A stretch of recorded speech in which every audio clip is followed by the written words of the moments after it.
Hello guys, this is Ankit Patel here and you are watching ChemBuddy. So let's start biomolecules. तो पिछली class में हम लोगों ने ये देखा कि बायोमोलिक्यूल्स बोलते किसको है, what is the definition of biomolecules. तो क्या होती है, मेरे साथ बोलोगे तुम लोग। तो बायोमोलिक्यूल्स क्या कंपाउंड्स, कैसे कंपाउंड होते हैं।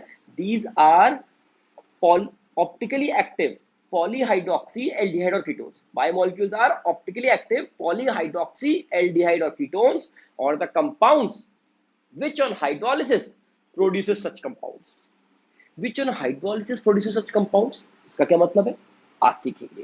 ठीक है कि नहीं है। चलिए, तो क्लासिफिकेशन, तो इस लेक्चर में हम लोग क्या पढ़ने वाले हैं, क्लासिफिकेशन ऑफ कार्बोहाइड्रेट्स। हम लोगों ने कार्बोहाइड्रेट्स को किस तरीके से क्लासिफाई किया हुआ है। ओके, देखिए जरा। तो क्लासिफिकेशन हम लोगों ने कार्बोहाइड्रेट्स का 4 तरीके से क्लासिफिकेशन किया हुआ है। हम लोगों ने कार्बोहाइड्रेट्स को हम लोगों ने 4 टाइप से क्लासिफाई किया हुआ है। ठीक है, जैसे देखो हम लोग बात करते हैं, हम अपने कंट्री की बात करें, इंडिया की बात करें, हमने इंडिया को अलग अलग तरीके से क्लासिफाई कर सकते हैं। इंडिया को भी on the basis of states, बोल सकते हैं भाई इंडिया में इतने 29 स्टेट्स हैं। ठीक है, और कैसे क्लासिफाई कर सकते हैं, on the basis of directions, south India, north India, east India, waste India, ऐसे क्लासिफाई कर सकते हैं। और कैसे क्लासिफाई कर सकते हैं, on the basis of language. ठीक है, कहीं पहाड़ी, कहीं मराठी, कहीं तेलुगु, कहीं तमिल, इस तरीके से। तो है तो इंडिया ही, बट उसको क्लासिफाई हमने अलग अलग तरीके से करा हुआ है। इसी तरीके से हम लोग कार्बोहाइड्रेट्स को भी कुछ अलग अलग मेथड्स में क्लासिफाई कर सकते हैं। सबसे पहला जो कार्बोहाइड्रेट क्लासिफाई करने का तरीका है वो है on the basis of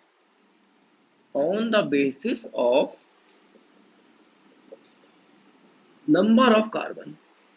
number of carbon के हिसाब से हम लोगों ने इसको क्लासिफाई किया हुआ है। जैसे सबसे पहला, ऐसे कंपाउंड जिनके पास 3 कार्बन हो, ऐसे कार्बोहाइड्रेट जिनके पास 3 कार्बन हो, उनको हम लोग क्या बोलते हैं, ट्रायोज बोलते हैं। क्या बोलते हैं, ट्रायोज। जिनके पास 4 कार्बन हो, उनको हम लोग क्या बोलते हैं, टेट्रोज बोलते हैं। ऐसी 5 कार्बन वाले, पेंटोज, पेंटोज। 6 कार्बन वाले, हेक्सोज, है ना। तो भाई ये on the basis of number of carbon. अब कोई बच्चे बोलेगा डायोज नहीं होता क्या, 2 कार्बन का नहीं बनता कोई कार्बोहाइड्रेट्स। मिनिमम कार्बन एटम जो हमें किसी भी कार्बोहाइड्रेट को बनाने के लिए चाहिए वो कितने चाहिए, 3 चाहिए। सबसे सिंपलेस्ट कार्बोहाइड्रेट्स का अगर मैं तुम्हें एग्जांपल दूं तो वो होता है glyceraldehyde, CHO OH H CH2OH। तो दिस इज ग्लिसरॉल्डिहाइड। इसमें कितने कार्बन थे तुम्हारे, 3 कार्बन है, तो इसको क्या बोलूंगा, ट्रायोज बोलूंगा। किस कैटेगरी में आएगा, ट्रायोज। ऐसे 4 वाला टेट्रोज, 5 वाला पेंटोज। डीएनए आरएनए में शुगर होती है ना, डीऑक्सीराइबोन्यूक्लिक एसिड जो होता है उसके अंदर शुगर होती है। कौन सी, पेंटोज शुगर होती है, राइबोज शुगर होती है एक्चुअल में। वो राइबोज द शुगर होती है, राइबोज होती है। तो वो कौन सी शुगर है, 5 कार्बन की है, तो उसको क्या बोलते हैं, पेंटोज। तो ऐसे कार्बोहाइड्रेट्स में 5 कार्बन हो, पेंटोज, 6 हो, हेक्सोज, ऐसे करके हम लोग क्लासिफाई कर सकते हैं। ठीक है, जरा देखिए, तो मुझे लगता है तुम्हें समझ में आ गया होगा। Triose 3 carbon, 4 carbon, 5 carbon, 6 carbon. तो on the basis of number of carbon हम इस तरीके से क्लासिफाई कर सकते हैं।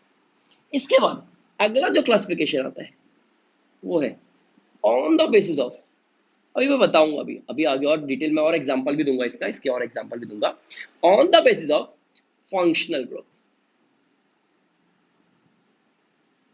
यानी कि कार्बोहाइड्रेट्स में कौन कौन से फंक्शनल ग्रुप प्रेजेंट है।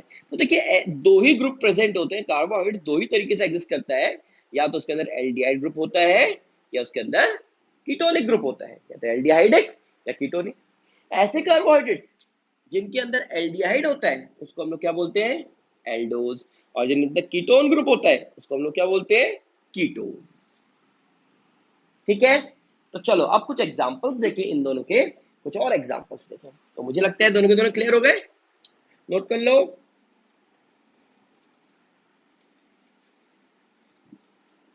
अब देखिए, अगर मैं बात करता हूं, कोई बोले कि ट्रायोज का एग्जांपल दे दो, तो मैंने दे दिया। पेंटोज, हेक्सोज, तो देखो जरा, हेक्सोज का एक बड़ा फेमस एग्जांपल है, तुम सबका फेवरेट, क्या है वो, ग्लूकोज। क्या है, ग्लूकोज। ग्लूकोज देखो जरा, ग्लूकोज का स्ट्रक्चर देखना जरा, CHO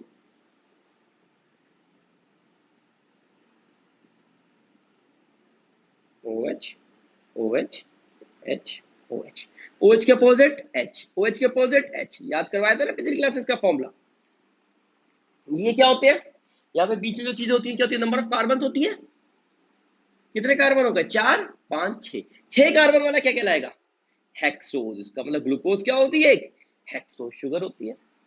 अच्छा, उसका ग्लूकोज में कौन सा वाला फंक्शन प्रेजेंट है, एल्डिहाइड। CHO क्या होता है, एल्डिहाइड।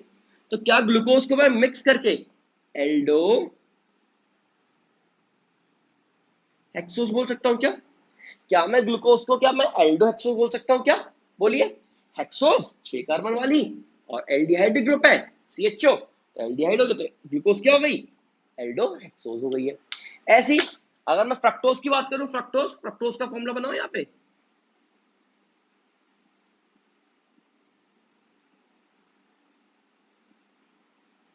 ठीक है, OH OH H, OH के अपोजिट H, H OH, ठीक है।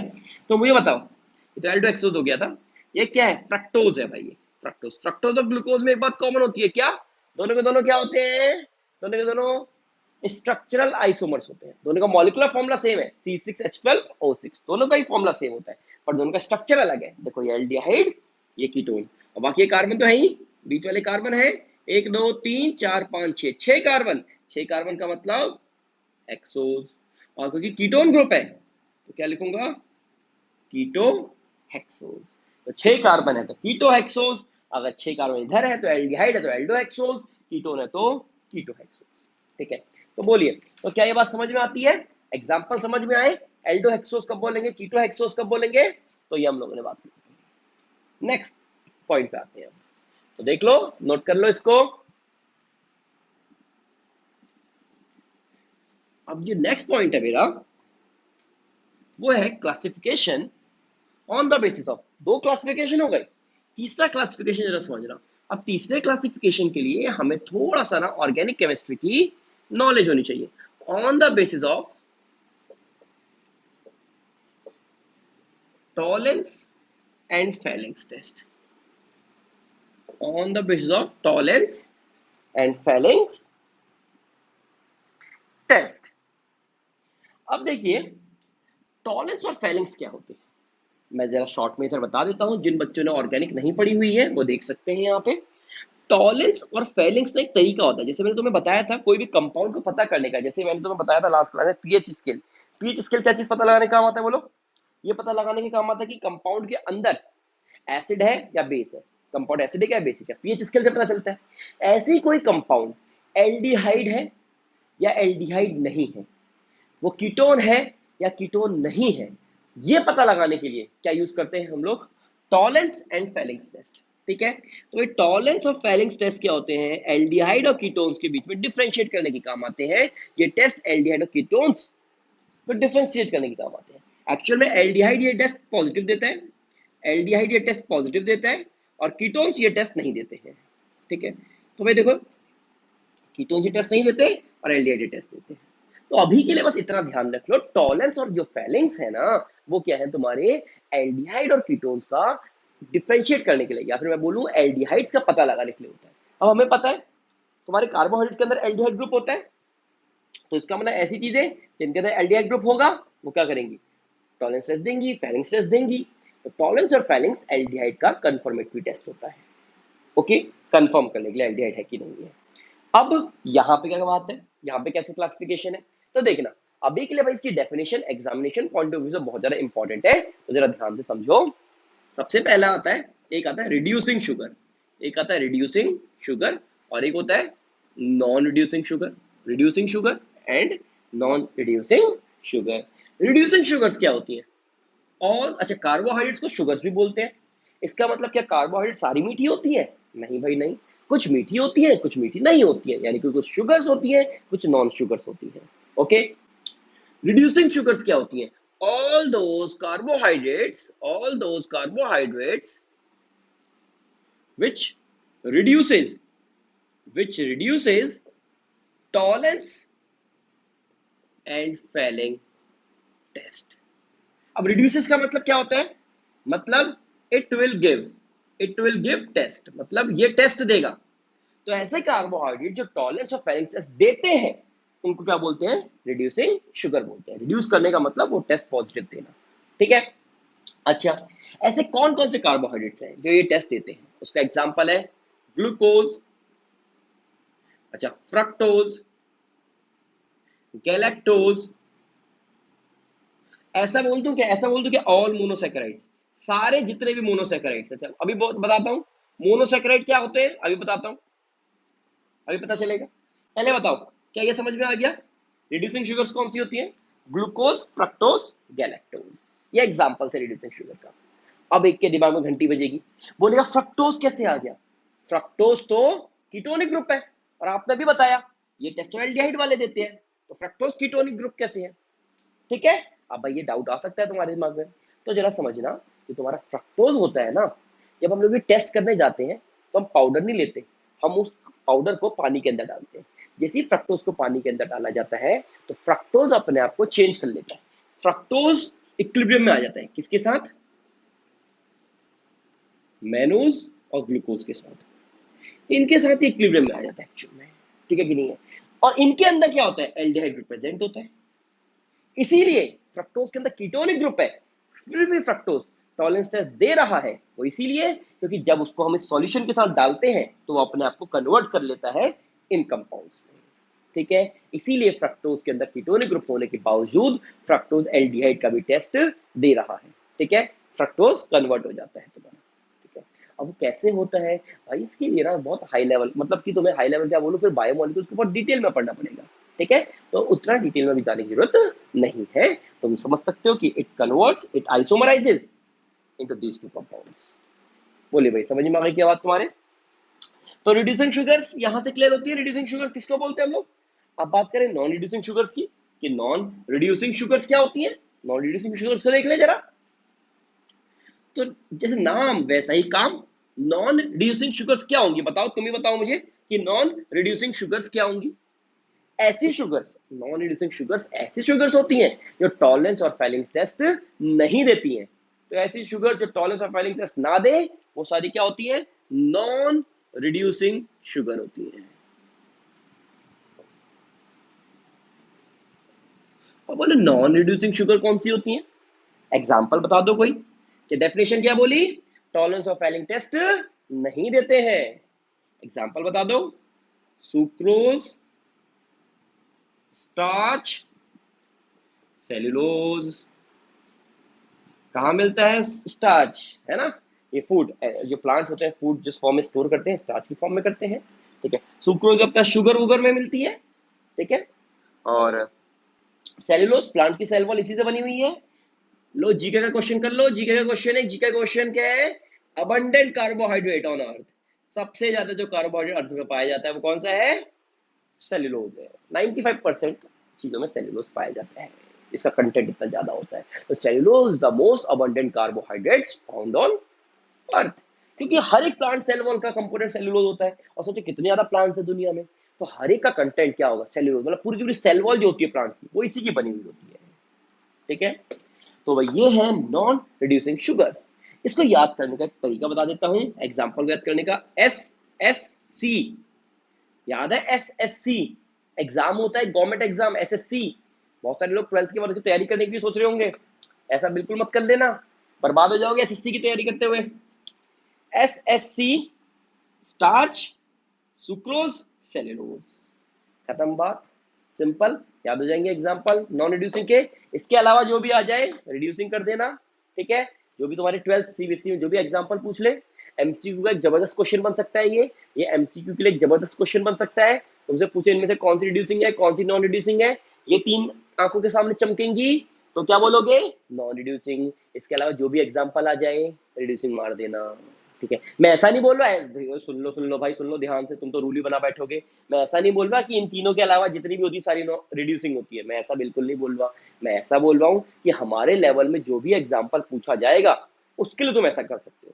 12th क्लास तक के लेवल के लिए हम ऐसा बोल सकते हैं कि ये तीन नॉन रिड्यूसिंग, बाकी जो आएंगी रिड्यूसिंग होगी, ठीक है। तो तुमसे पूछता हूँ ग्लाइकोजन, तुमसे पूछता हूँ सेलोबायोस, तुमने नाम भी नहीं सुना, तुमसे पूछता हूँ राइबोज, तुमने नाम भी नहीं सुना, क्या बोलोगे क्या है वो सारी रिड्यूसिंग है, ठीक है।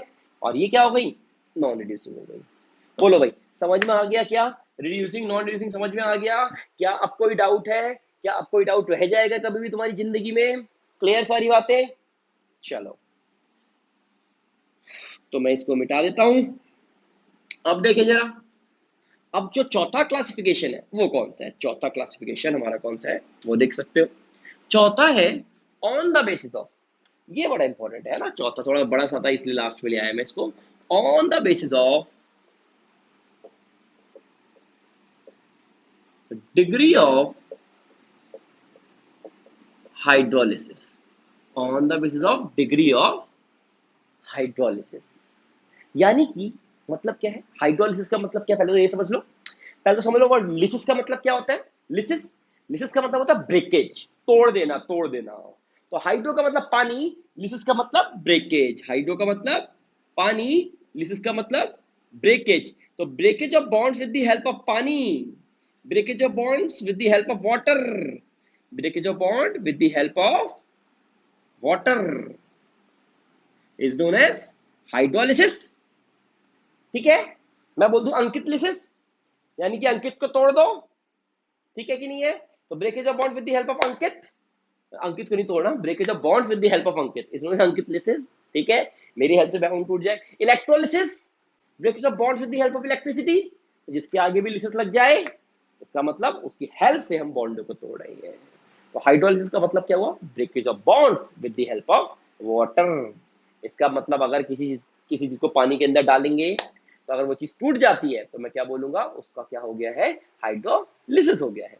अब टूटने का मतलब कितने सारे बच्चे क्या समझते हैं? घुल जाए, घुल जाए। भाई घुलने का मतलब नहीं होता टूट जाए, ठीक है कि नहीं? घुलने का मतलब नहीं है, उनके बॉन्ड को, जो उनके एक्चुअल में जो पूरे जो केमिकल फॉर्मूला है वो पूरा टूट जाए, खत्म हो जाए, उसको क्या बोलते हैं हम लोग? हाइड्रोलिसिस बोलते हैं। एक एग्जांपल देता हूँ हाइड्रोलिसिस का, ठीक है? जैसे मान लो मैं क्या बोला, सबसे पहले है एग्जांपल है मेरा मोनोसैकेराइड्स। अब इनके एग्जांपल दे देता हूँ। मोनोसैकेराइड्स, मोनोसैकेराइड्स का मतलब क्या होता है? All those carbohydrates which can not be hydrolyse further, यानी कि वो पहले से ही टूट टूट के बिल्कुल सिंपलर फॉर्म में आ चुके हैं, यानी कि उनको और तोड़ा नहीं जा सकता, तो उनको क्या बोलूंगा? मोनोसैकेराइड्स बोलूंगा।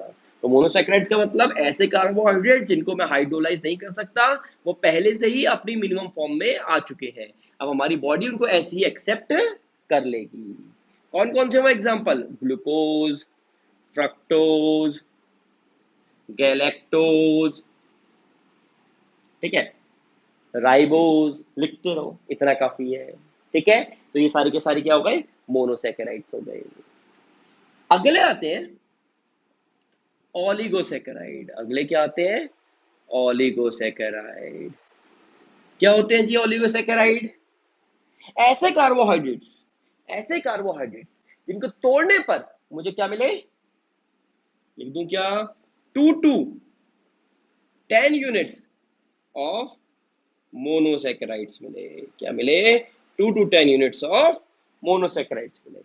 यानी कि अगर मैं उसको पानी के अंदर डालता हूं तो या तो 2 यूनिट मोनोसैकेराइड के मिलेंगे, या 3 यूनिट मोनोसैकेराइड के मिलेंगे, या फिर 4 यूनिट मोनोसैकेराइड के मिलेंगे। ऐसी 2 से लेकर 10 तक अगर मिलते हैं तो हम उनको क्या बोलते हैं? उनको हम लोग बोलते हैं ओलिगोसैकेराइड्स। तो ओलिगोसैकेराइड्स हमारे ऐसे कार्बोहाइड्रेट्स जो तोड़ने पर 2 से 10 यूनिट तक हमें मोनोसैकेराइड्स दे भाई। ठीक है, तो भाई इसको नोट कर लो, फिर आगे बढ़ते हैं। तो अब देखो ओलिगोसैकेराइड्स के एग्जांपल देखते हैं।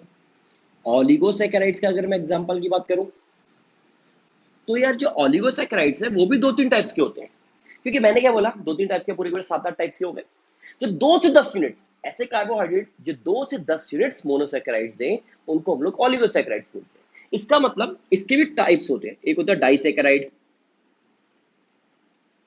डाइसैकेराइड, एक होता है ट्राइसैकेराइड, ऐसी 4 जो देगा, टेट्रासैकेराइड, पेंटासैकेराइड, हेक्सासैकेराइड, है ना? तो इसका मतलब क्या होगा? डाइसैकेराइड्स का मतलब क्या होगा? जब मैं उस मॉलिक्यूल को पानी के अंदर डालूं तो मुझे क्या मिले? 2 मोल्स मिले, किसके? मोनोसैकेराइड के। जब तुम्हें 2 मोल्स ऑफ मोनोसैकेराइड्स मिलेंगे तो मैं उसको क्या बोलूंगा? डाइसैकेराइड बोलूंगा। अच्छा अगर 3 मोल्स ऑफ मोनोसैकेराइड्स मिल गए, 3 मोल्स ऑफ मोनोसैकेराइड मिल गए तो मैं उसको क्या बोलूंगा? ट्राइसैकेराइड बोलूंगा। ऐसी 4 मोल्स मिल गए, टेट्रा, 5 6 7 8 सारे मिला के ओलिगोसैकेराइड हो गए। तो स्पेशली हम लोग को जो पढ़ना है हमारे सिलेबस में जो है वो है डाइसैकेराइड्स। डाइसैकेराइड से अगर मैं कुछ एग्जांपल दूं तो सुक्रोज है, लैक्टोज है, माल्टोज है।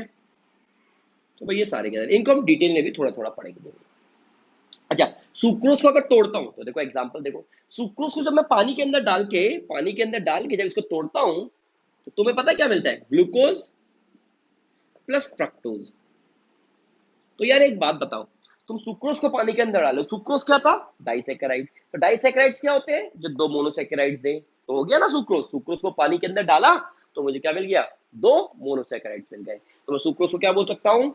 सुक्रोज इज अ डाइसैकेराइड, क्योंकि वो मुझे दो मोनोसैकेराइड्स दे रहा है। ऐसी ट्राइसैकेराइड, टेट्रासैकेराइड सिलेबस में नहीं है, फिर भी एग्जांपल दे दो छोटा सा एक।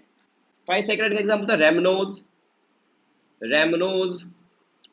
ऐसी तुम्हारा टेट्रासैकेराइड का भी एक एग्जांपल होता है ग्लाइसेक्टोज करके कुछ होता है ऐसा नाम, ठीक है। तो टेट्रासैकेराइड, पेंटासैकेराइड, जैसे बहुत सारे हैं। हमें मेनली डाइसैकेराइड्स को ही डिटेल में पढ़ना है, और उसमें भी ये तीन एग्जांपल, ठीक है। चलिए, तो ये बात हो गई ओलिगोसैकेराइड्स की। अब इसके बाद क्या बचे? अच्छा, जो हाइड्रोलाइज नहीं होते मोनोसैकेराइड्स, जो 2 यूनिट ऑफ हाइड्रोलाइसिस करके देते हैं, दो यूनिट मोनोसैकेराइड्स देते हैं, 2 यूनिट्स ऑफ मोनोसैकेराइड्स पानी के अंदर डालने पर। ऐसी चीजें जिनको पानी के अंदर डालूं और 2 यूनिट मोनोसैकेराइड्स की मिले, डाइसैकेराइड्स। ऐसी चीजें जिनको पानी के अंदर 3 यूनिट्स मोनोसैकेराइड्स की मिले, ट्राइसैकेराइड। है कि नहीं है? तो भाई इस तरीके से ये क्लासिफाइड है। अच्छा, और अगर जो 2 से 10 दे दे मिक्स करके, मतलब डाई, ट्राई, टेट्रा सब मिक्स करके क्या कहलाते हैं? ओलिगोसैकेराइड्स कहलाते हैं। ठीक है, क्लियर क्या ये बात? आई होप क्लियर हो गई होगी।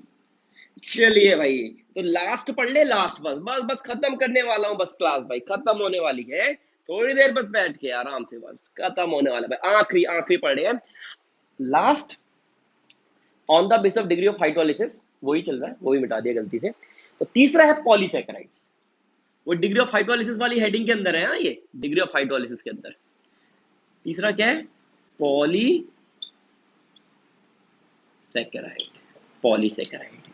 अब पॉली का मतलब बहुत ज्यादा, तो इसका मतलब ऐसे कार्बोहाइड्रेट्स जो बहुत सारे मोनोसैकेराइड्स देते हो, ऐसे कार्बोहाइड्रेट्स जो बहुत सारे मोनोसैकेराइड्स देते हो, उनको क्या बोलते हैं? पॉलीसैकेराइड। यानी कि टू मच मोनोसैकेराइड्स, या बोल दूं मोर देन 10 मोनोसैकेराइड जो देते हैं वो क्या होते हैं मेरे? पॉलीसैकेराइड्स होते हैं। एग्जाम्पल देखोगे क्या? Example glycogen, starch, cellulose. ये दोनों तो और पहले भी पढ़ी थी नॉन रिड्यूसिंग में, नॉन रिड्यूसिंग में भी पढ़ी थी ये नहीं पढ़ी थी, रिड्यूसिंग होती है। तो पॉलीसैकेराइड्स मोर देन 10 मोनोसैकेराइड्स, यानी कि बहुत सारे 11 12 13 100 200 400 500 कितने भी मिले मोनोसैकेराइड। जब मैं पानी के अंदर डालता हूं इसको, मुझे बहुत सारी यूनिट्स ऑफ मोनोसैकेराइड्स मिलती हैं, इसीलिए इसको क्या बोलते हैं? पॉलीसैकेराइड्स बोलते हैं। तो बोलो, क्या तुम्हें समझ में आया ये कि पॉलीसैकेराइड? जैसे स्टार्च का एग्जांपल देखें, C6H10O5 होल N होती है, इसमें मैं N मॉलिक्यूल्स ऑफ पानी के डाल रहा हूं। जब मैं इसको हाइड्रोलाइज करता हूं, ये H प्लस का मतलब क्या है? H प्लस का मतलब मीडियम इज एसिडिक, बेसिक भी ले सकते हो, एसिडिक भी ले सकते हो।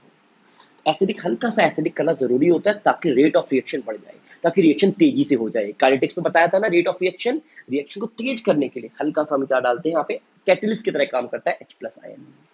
तो रिएक्शन को तेज करने के लिए इसको इसमें डालोगे, ये स्टार्च होता है। अच्छा, ये N का मतलब क्या है? मतलब ये वाला फॉर्मूला बार बार रिपीट हो रहा है, C6H10O5, C6H10O5 स्टार्च का भी होता है, सेल्यूलोज का भी होता है, बस थोड़ा सा ब्रांचिंग में डिफरेंस होता है। आगे बताऊंगा स्टार्च के बारे में, हम लोग डिस्कस करेंगे। अभी के लिए ये जान लो कि C6H10O5 की बहुत बड़ी बड़ी चेन है, 2 3 4 5 6, इस तरीके से बहुत सारे मॉलिक्यूल्स आपस में कनेक्टेड है। जब उसको पानी के अंदर डालता हूं, जितने मॉलिक्यूल्स यहाँ पे होंगे उतने ही मॉलिक्यूल्स मुझे क्या मिलते हैं? C6H12O6 के मिलते हैं, यानी कि ग्लूकोज के मिलते हैं। मान लो जी यहाँ 5 हैं, ठीक है, तुमने 5 मॉलिक्यूल्स पानी के डाले तो तुम्हें 5 मॉलिक्यूल्स इसके मिल जाएंगे। ठीक है, बोलो भाई, ठीक है। तो N कितने भी यहाँ पे जितने मॉलिक्यूल्स ले रहे हो उसके अकॉर्डिंगली हम यहाँ पे लिख सकते हैं। तो ये मेरा बन गया स्टार्च, स्टार्च से क्या बनता है? ग्लूकोज। तो यहाँ पे क्या था, पॉलीसेकेराइड, n यूनिट्स मिल रही है, बहुत सारी यूनिट्स मिल रही है ग्लूकोज की, किसको, स्टार्च को पानी के अंदर डालने पर। तो स्टार्च क्या हो गया तुम्हारा, पॉलीसेकेराइड हो गया। ऐसे ग्लूकोज भी होता है, ग्लाइकोजन भी होता है, सेलुलोज भी होता है, ये सारे के सारे क्या है हमारे पॉलीसेकेराइड्स हैं। बोलिए तो क्या बात क्लियर हो गई है, क्या बात क्लियर हो गई है, क्या हम लोगों को समझ में आ गए हैं कि व्हाट आर कार्बोहाइड्रेट्स। पिछले लेक्चर में, आज के लेक्चर में क्या क्या, फटाफट एक बार क्विकली रिकैप कर लें। हमने क्लासिफिकेशन किया था कार्बोहाइड्रेट्स का, सबसे पहले on the basis of number of carbon, carbon 3 तो ट्रायोस, 4 तो Tedros, 5 pentose, 6 hexose and so on. उसके बाद क्लासिफिकेशन किया on the basis of functional group, aldehyde वाले एल्डोज, कीटोन वाले कीटोस। उसके बाद क्लासिफिकेशन किया on the basis of tolerance and phalanx, जो टॉलरेंस और फैलेंस टेस्ट देते हैं रिड्यूसिंग, जो नहीं देते नॉन रिड्यूसिंग, ठीक है। इसके बाद क्लासिफिकेशन किया on the basis of degree of hydrolysis, monosaccharides जिनकी हाइड्रोलिसिस नहीं होती, ऑलिगोसैकेराइड्स जो 2 से 10 यूनिट्स देते हैं, और लास्ट पॉलीसैकेराइड्स जो n यूनिट्स ऑफ मोनोसैकेराइड्स देते हैं। बोलो क्या बात समझ में आ गई तुम लोग को। तो बस तो यही करना था हम लोगों ने क्लासिफिकेशन में, बाकी इसका नेक्स्ट हम लोग आगे इसके आगे नेक्स्ट लेक्चर में पढ़ेंगे। तो तब तक के लिए इसको नोट कर लो, और भाई good bye and take care.